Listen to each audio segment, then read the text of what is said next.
Hello, today we're going to be talking about how China are helping many other countries around the world in the fight against COVID-19. Welcome back to the Barrett channel and welcome to another video. If you haven't been here before, my name's Lee. I run this channel with my son Ollie. We live here in Shenzhen, China, and we cover topics like food and travel, technology, and we also do opinion pieces. As you can see today, I'm wearing my sunglasses. That's because here in Shenzhen, it's really warm, sunny day. It's about 28 or 29 degrees. So the reason I've decided to make this video is a couple of days ago, I was surfing on the internet, just reading news as I do often. And I came across this article by Sky News, which was trying to suggest that by China donating and exporting vaccine to many countries, it was actually a negative thing. And they used the term vaccine favoritism, but doing a bit more research, I found this sort of term that was going around called vaccine diplomacy. So I want to explore that a bit more, but before we do, let's first have a look at the article. So here we have the article, and the article is written by a Tom Cheshire, an Asian correspondent. I'm not aware who this person is actually. But if you read the headline, COVID-19, China's vaccine favoritism risks damaging global fight against pandemic, says expert. So there's a couple of things I want to say here. First of all, that there's a lot of people that will only read the headline or the sub-headline of an article and won't go in to read the full body of the article. And it's kind of interesting with this one because at the end of the headline it says expert, but if you then continue to read the article, there's no expert which suggests that it's a negative thing and that it is damaging to the global fight against the pandemic. The only person who seems to be saying that is Tom Cheshire himself, who obviously is the author of the article. If you scroll a little further down, and this is again put in bold text, China's vaccine favoritism could be damaging public health efforts amid the COVID-19 pandemic, a leading expert has told Sky News. But yet again, there's no evidence brought forward, there's no expert to suggest that it is damaging to public health efforts at all. And then the article goes on to say how China has donated vaccines to 53 countries and exported them to 27 more. They then get some quotes from a Dr. Jennifer Bowie, but in none of those quotes does she suggest that what China are doing is in any way negative whatsoever. So you can just see from this article how it's tried to paint China in a negative light for its vaccine distribution to other countries. I even found that vaccine diplomacy has its own page on Wikipedia. And according to Wikipedia, vaccine diplomacy is defined as the use of vaccines to improve a country's diplomatic relationship and influence other countries. And what I find absolutely amazing is that so far China have helped more than 50 countries by distributing vaccines to them. Somehow Western media finds a way to spin that as a negative. I think we can all agree that it's highly likely China will become better friends with those countries that it helps. That's pretty normal. You know, you help someone and they appreciate that help, and at some time in the future they may help you back.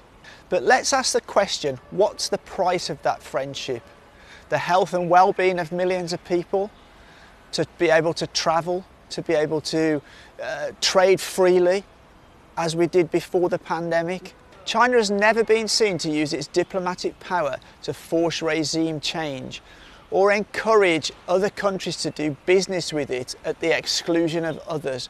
China always looks for a win-win situation for all parties concerned.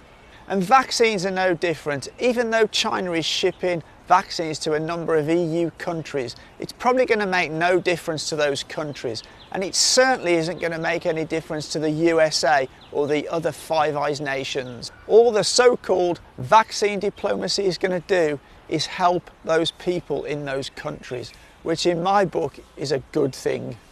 By mid-March, China had vaccinated about 50 million people, and there's a number of experts here suggesting that by the end of the year, maybe 80% of the population will be vaccinated. That lags somewhat far behind what countries like the USA and the UK have done. And many people may ask why that is. Why are China exporting all these vaccines when they haven't vaccinated their own people? So countries like the USA and the UK, they've had massive amounts of COVID-19 cases, and for them the vaccine has been kind of a last resort. It's only since they've started rolling out the vaccine that case numbers have been dropping, and they have finally looked as though they're bringing the situation there under control. But if you contrast that with China, China have had the coronavirus under control for many months. Literally now there's just handfuls of cases popping up here and there, and many of those are cases of people coming back into the country, either people visiting the country or Chinese nationals coming back into the country, and they've been infected while they've been abroad.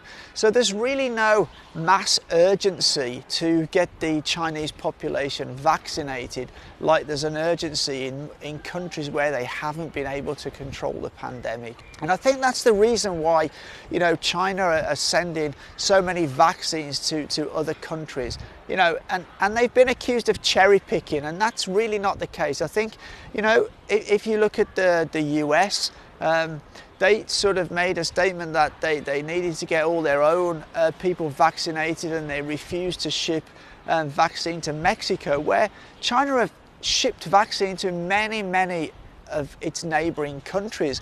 And one of the main reasons they want to do that is the sooner those countries get vaccinated and the virus stops spreading in those countries, the sooner China can open back up its borders to those countries, so we can, you know, resume free travel, free trade, free business, and things will start to get back to normal. The quicker they do it, the quicker things will get back to normal. Another factor in this is China's ability to manufacture at large scale. China have the ability to manufacture not millions but billions of vaccines, and they deal with a population of 1.4 billion people. So they are really switched on and geared up to be able to deal with large scale manufacturing, much larger than many other countries around the world. And so far, China have donated vaccines to more than 50 countries and done deals with a further 27 to supply vaccines. Personally, I think news reporters shouldn't be concerned with vaccine diplomacy. Pretty much everybody around the world is going to need to be vaccinated, and it's important the people who need it most get it first. And that's what China are trying to do. You know, I personally believe China are doing a great job of getting the vaccine out there to people who wouldn't normally be getting it. And I think it's terrible that the West are trying to politicise the distribution of vaccines. Anyway, I do hope you liked this video. If you did like the video, give it a thumbs up. If you like the channel in general, hit that subscribe button.